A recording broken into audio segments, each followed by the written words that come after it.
요한복음 11장 25절 26절 큰 소리로 합독합니다. 예수께서 이르시되 나는 부활이요 생명이니 나를 믿는 자는 죽어도 살겠고 무릇 살아서 나를 믿는 자는 영원히 죽지 아니하리니 이것을 내가 믿느냐. 아멘. 앉으십시오. 앉으시면서 옆에 분 보시면서 주님 부활하셨습니다.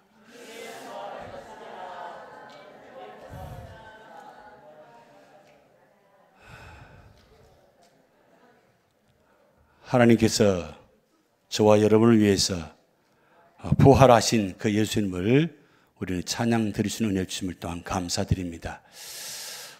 예수님께서 요한복음을 통해서 5번째 말씀입니다. 나는 부활이요 생명이다. 오늘 본 말씀입니다. 왜 예수님께서 부활이요 생명이라고 말씀하셨는가? 그것은 이 세상에 죽음이 있기 때문입니다. 모든 사람은 아담부터 모두가 다 죽음이 찾아왔습니다. 그 죽음은 죄로 말미암아 죽음이 오게 된 겁니다. 이 죽음의 문제를 해결할 수 있는 사람은 이 세상에 아무도 없습니다. 아무리 뛰어난 위대한 성자라 할지라도 이 죽음의 문제를 해결할 수가 없습니다.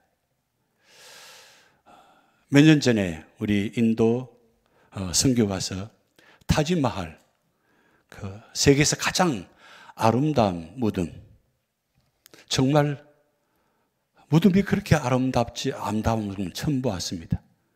웅장하고 아주 아름답고 그렇게 대단한 그 타지마할 그 묘, 아무리 웅장하고 아름다운 곳이라도 그건 무덤이었습니다. 내가 안에 들어가 보았더니 왕과 왕비의 묘만 있습니다. 대리석으로. 아무리 화려하고 대리석으로 갇혀있다 할지라도 그것이 우리에게 무슨 소용이 있습니까? 왕이 왕비를 얼마나 사랑했는지 그 왕이 그 왕국을 묘를 지으면서 다 짓고 난 후에 그 지을 때 약 2만 명의 기술자가 동원되는데 이와 똑같은 건물을 짓지 못하게 하기 위해서 그 모든 기술자의 손목을 다 잘랐다 그랬어요. 다시는 이런 건물을 짓지 못하도록. 거기서 가이드를 통해서 이야기를 들으면서 그래, 유일한 이 타지마할 묘. 그것이 아무리 화려하고 할지라도 무슨 소용이 있습니까? 이집트의 피라미드 얼마나 대단합니까? 아무리 위대하고 크다 할지라도 그것이 묘가 우리에게 무슨 의미가 있습니까? 그런데 전능하신 하나님, 아들 되시는 예수님이 오셔서 마지막 죽으시고 난 후에 묘가 있습니까? 빈 무덤만 남아 있습니다. 근데 그 빈 무덤도 자기 것이 아닙니다. 아리마대 부자 요셉의 무덤을 빌린 것뿐입니다. 며칠 빌렸다고요? 3일만 빌린 겁니다. 왜 빌렸을까요? 영원한 곳이 영원한 무덤의 자리가 아니었기 때문입니다. 이 부활이요 생명이다 이 말씀은 왜 주님께서 말씀하셨는가? 그것은 장차 성도들이 얻을 부활을 말씀하고 있습니다. 그리고 이 부활을 통해서 생명의 근거가 되고 보증이 되십니다. 예수님께서 직접 보증자가 되셔서 이 말씀을 선포하신 겁니다. 그래서 나는 부활이요 생명이니 나를 믿는 자는 죽어도 살겠고 무릇 살아서 나를 믿는 자는 영원히 죽지 아니하니니 이것을 내가 믿느냐? 여러분 믿으십니까?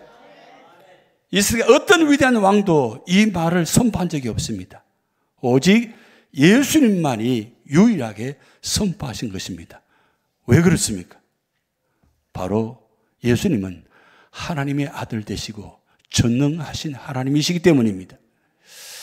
하나님은 말씀으로 말씀 그대로 역사하십니다.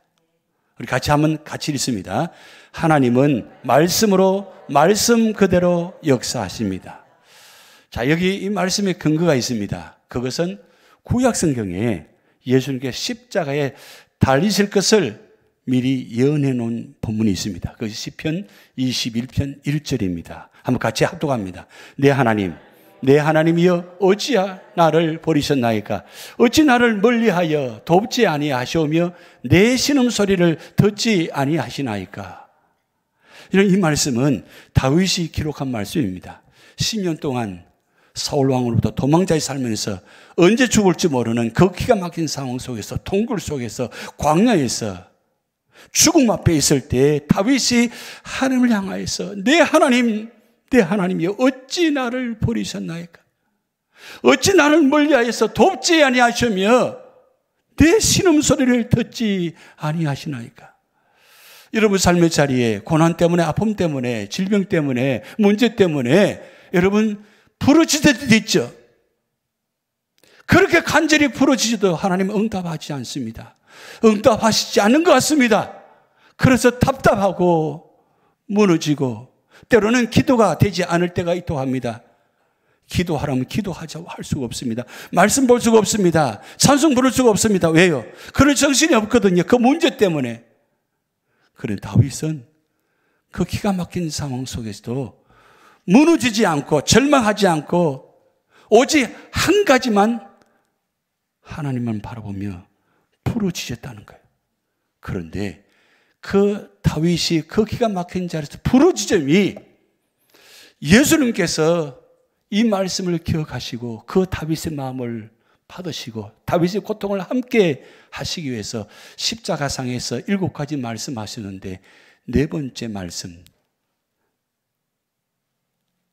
온 땅이 어둠으로 가득 차고 캄캄하고 이제 홀로 외로이 십자가에서 피와 물을 쏟아지면 그 순간에 예수님은 혼자이심을 바라보면서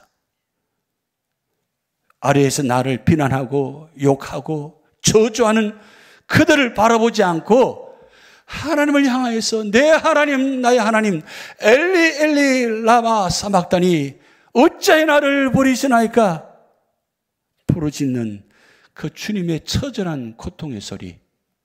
여러분 다윗이 그 처절한 고통의 소리를, 예수님이 그 처절한 고통의 소리를 하나님은 다 듣고 계십니다. 다 듣고 계실 뿐만 아니라 하나님께서 그 기도를 들으시고 응답하셔서 정하신 때에 응답하셨습니다. 다윗이 10년 도망자의 삶은 결국은 끝내 승리해서 이스라엘 왕이 됩니다. 여러분 예수님이 십자가에서 부르짖는 이 고통의 소리 하나님 외면하시고 침묵하신 것 같죠? 아닙니다. 아니 3일 동안 하나님은 아무도 응답하지 않고 그냥 외면하신 것처럼 침묵하시는 보였습니다. 그런데 3일 만에 하나님은 예수님을 살리셨습니다. 그러면서 예수님께서 십자가에 죽으실 것을 예언해 놓으셨습니다. 이사야 53장 9절 같이 합독합니다. 그는 강포를 행하지 아니하였고 그의 입에 거짓이 없었으나 그의 무덤이 악인들과 함께 있었으며 그가 죽은 뒤에 부자와 함께 있었도다. 하나님은 외면하지 않으셨습니다.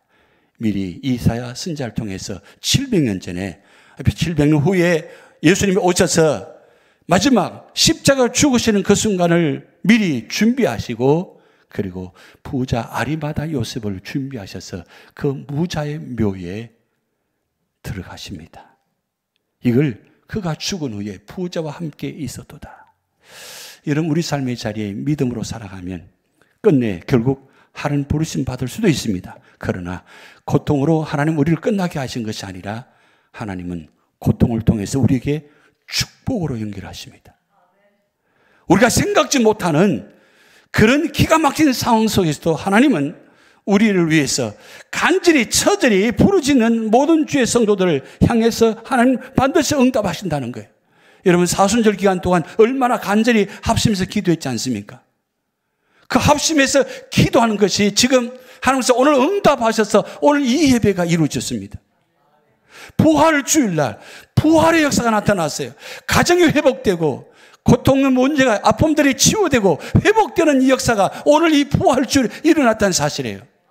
이것만 보더라도 분명히 주님은 부활하셨습니다. 그 부활의 능력이 오늘 우리 교회에 임하셨습니다. 그러면서 구약성경에 부활하실 것을 예언해 놓으셨습니다. 여러분 이 본 말씀을 기억하시기 바랍니다. 시편 16편 10절 같이 합동합니다. 이는 주께서 내 영혼을 소홀히 버리지 아니하시며 주의 거룩한 자를 멸망시키지 않으실 것임이니이다. 이 말씀은 바로 다윗이 도망자의 삶을 살면서 동굴 속에서 주님, 내 영혼을 반드시 책임져 줄 줄 믿습니다. 이 영혼이 지옥에 버려지지 않을 줄 믿습니다. 주님 앞에 거룩한 자로 살기를 원합니다. 그러면 반드시 멸망시키지 않을 것임을 믿습니다. 다윗은 그 걸망의 자리에서 부활의 소망을 갖고 나를 반드시 살려주실 것을 믿고 10편 16편 10절에 이렇게 고백해 놓았습니다. 고백할 뿐만 아니라 이 고백한 것을 다윗이 기록해 놓았습니다. 왜 기록해 놓았을까요? 그것은 이 말씀을 통해서 오실 예수님이 지옥에 내려가서 반드시 부활하실 것을 예언해 놓으셨다는 사실입니다. 여러분의 고통의 자리가 때로는 절망의 자리, 죽음의 자리에 있을 수 있습니다. 그러나 다윗처럼 기도하시면 그 자리가 죽음의 자리가 아니라 부활을 예언하는 자리가 됩니다. 여러분 신앙생활 하면서 교회 들어와서 우리 믿음의 선배들을, 믿음의 손자를 바라봅니다. 제가 한 번씩 우리 교회 묘지에 가서 보면 믿음으로 살아가셨다, 믿음으로 부르신 어르신들, 선배 어르신들, 성도님 많이 계십니다. 이야기를 들어보면 그때 그 장로님, 권사님, 집사님 참 믿음으로 사셨습니다. 그 장로님 때문에, 그 집사님 때문에 내가 힘들 때 그 집사님, 장로님, 권사님이 그렇게 힘든 가운데도 몸부림치며 예배의 자리에, 기도의 자리에 지키는 거 보면서 아니 어떻게 저를 주고 있을까? 그러면서도 그분들의 신앙생활을 바라보면서 힘이 되었다는 거예요. 여러분 오늘 이 자리에 많은 분들이 앉아 계십니다. 우리 장로님, 권사님, 집사님들 지금의 삶의 자리가 아픔이 있습니다. 힘든 자리에 있습니다. 그럼에도 내가 이 부활주의를 왜 나와야 돼요? 오늘 저 뒤에 힘든 모습으로 나오신 권사님, 장로님 계세요. 저 문 열고 들어오시는데 제가 눈물이 났습니다. 힘들게 문 열고 이 모습 보여주면 참 부끄러운 모습, 힘든 모습인데도 불구하고 사랑하는 따님들이 그 어머니 아버지를 문을 열고 이렇게 모셔 들어오는 모습, 저는 그 모습 보면서 주님이 우리 권사님, 장로님을 모시고 오는 것처럼 보였어요.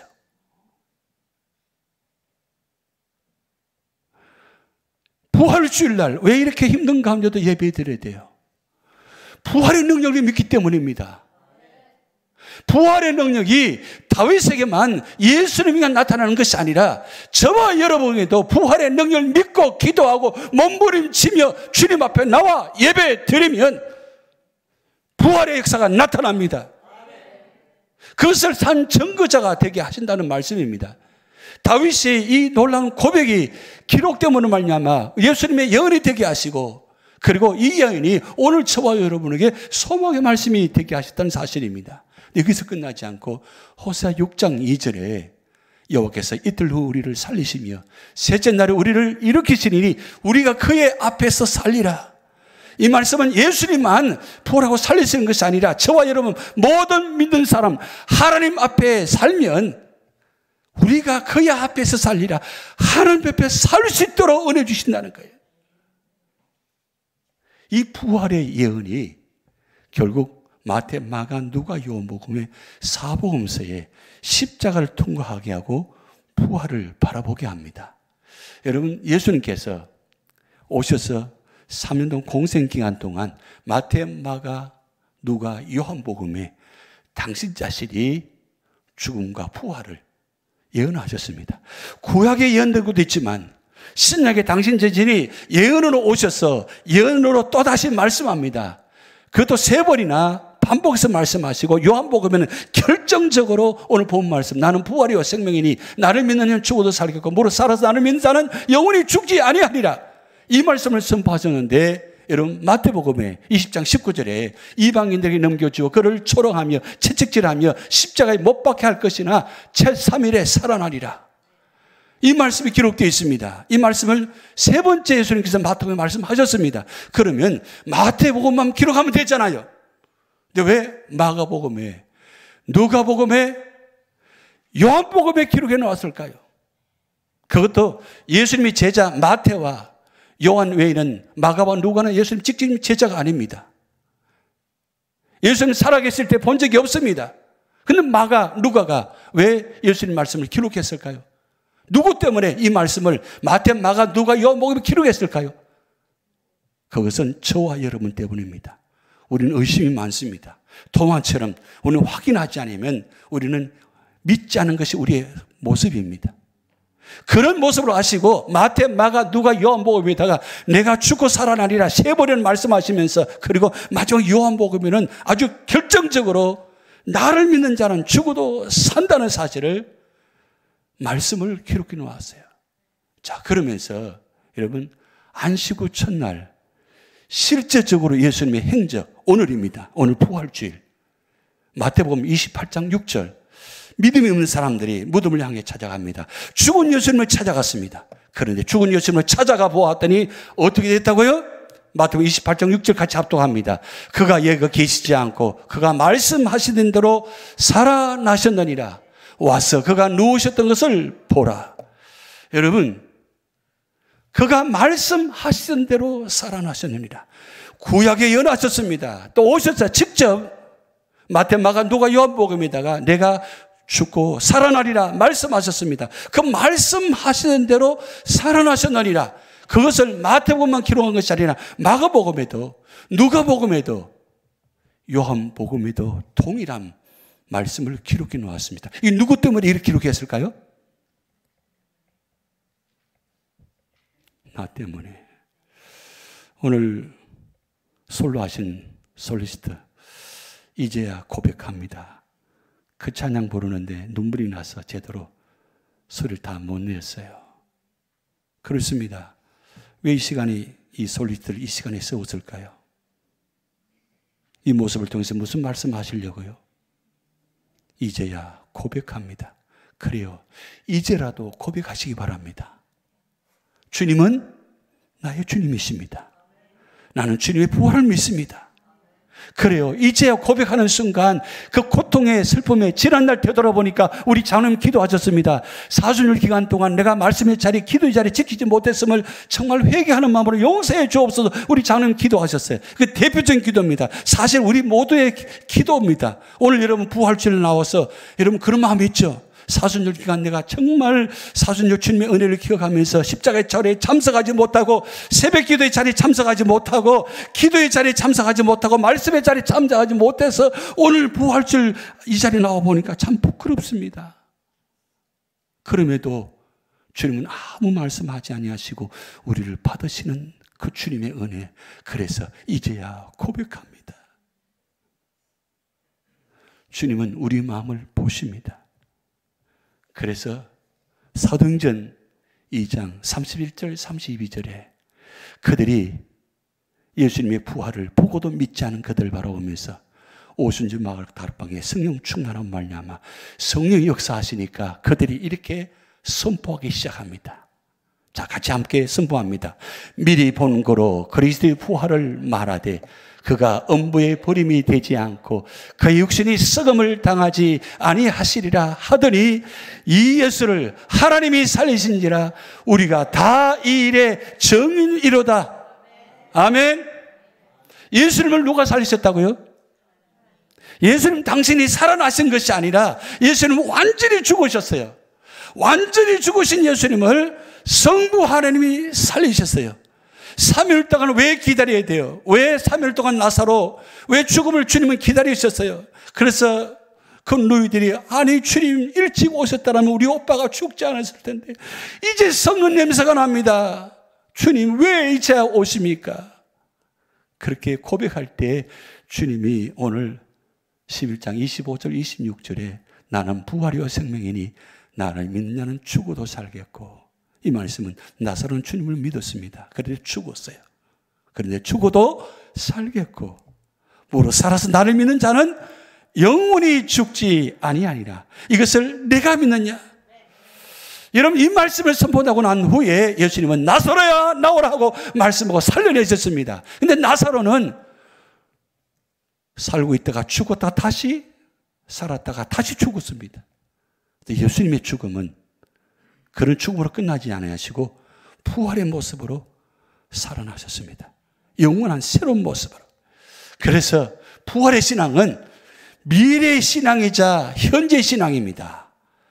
여러분, 우리 미래의 신앙은 뭡니까? 주님께서 오시면 우리가 다시 모두가 주님처럼 부활이 있습니다. 믿습니까? 그 부활의 신을 갖고 오늘 살아가셔야 돼요. 그래서 고린도전서 15장 51절 52절에 이렇게 선포해 놓았습니다. 다 같이 합독합니다. 보라, 내가 너에게 비밀을 말하노니 우리가 다 잠잘 것이 아니요 마지막 나팔에 순식간에 호련히 다 변화되리니 나팔 소리가 나매 죽은 자들이 썩지 아니할 것으로 다시 살아나고 우리도 변화되리라. 할렐루야. 우리 다 썩었어요. 그런데 썩지 않을 것으로 다시 살아나고 우리도 변화되리라. 주님처럼 변화되리라 말씀하셨어요. 그러면서 사도 바울은 마지막 15장의 부활장에 마지막 57절 58절 우리 삶이 아니라 고통 때문에 아픔 때문에 질병 때문에 쓰러지고 넘어지고 부활의 신앙을 믿지 못하는 자들에게 이렇게 간곡히 간절한 마음으로 사도 바울이 외쳤습니다. 우리 주 예수 그리스도를 말미암아 우리에게 승리를 주시는 하나님께 감사하노니 58절 같이 합독합니다. 그러므로 내 사랑하는 형제들아 견신하며 흔들리지 말고 항상 주의 일에 더욱 힘쓰는 자들이 되라. 이는 너희 수고가 주 안에서 헛되지 않을 줄 알미라. 아멘. 우리는 장로님으로 권사님 집사님으로 직분자로 부르심 받았습니다. 성도로 부르심 받았습니다. 그런데 삶의 자리에 고통 때문에 아픔 때문에 때로는 이 직분이 우리는 거추장스럽고 침이 될 때가 많습니다. 그런데 오늘 사도 바울이 이 부활장을 통해서 말씀합니다. 흔들리지 말라고. 너희 수고가 주 안에서 헛되지 않을 줄 압니다. 여러분이 받은 직분 바로 그리스도의 직분입니다. 예수 그리스도 예수님으로 오셔서 그리스도의 십자가를 지셨기 때문에 우리가 구원이 있습니다. 오늘 여러분의 이름이 있습니다. 거기다가 장로님, 권사님, 집사님으로 성도로서 직분을 받았습니다. 여러분 주 안에서 여러분 수고가 헛되지 않을 줄 압니다. 끝까지 부활의 신을 갖고 부활의 능력을 가지고 승리하시는 여러분 되시기를 주님을 축복드립니다. 함께 합독합니다. 요한복음 20장 31절 오직 이것을 기록하면 너희로 예수께서 하나님의 아들 그리스도이심을 믿게 하려 하며 또 너희로 믿고 그 이름을 힘입어 생명을 얻게 하려 함이니라. 아멘. 왜 주님께서 부활하셨습니까? 여러분에게 생명을 주시기 위해서. 예수 믿고 구원받았으면 우리 생명을 얻었습니다. 영원한 생명을 얻었습니다. 여러분 질병 때문에 아픔 때문에 고난 때문에 좌절하지 마세요. 거기에 치우치지 마세요. 거기에 쓰러지 넘어지지 마세요. 결국은 생명은 하나님께 속해 있습니다. 이 생명을 하나님이 부활하신 주님을 책임져 주시기 위해서 반드시 오실 것입니다. 이 자리에 참여한 모든 주의 성도들이 다 구원받고 천국에서 만난 놀라운 축복이 있게 될 줄 믿습니다. 기도하겠습니다. 하나님 아버지, 부활주일 주님 앞에 나와 찬양드리며 귀한 말씀 주심을 감사드립니다. 나는 부활이요 생명이니 나를 믿는 자는 죽어도 살겠고 무릇 살아서 나를 믿는 자는 영원히 죽지 아니하리라.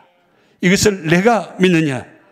하나님 이 말씀 믿고 모두 구원받은 성도가 되어서 끝까지 주님 바라보며 주님 의지하며 승리하는 믿음의 성도가 되게 하여 주시옵소서. 감사드리며 예수님의 이름으로 축복하며 기도하옵나이다. 아멘.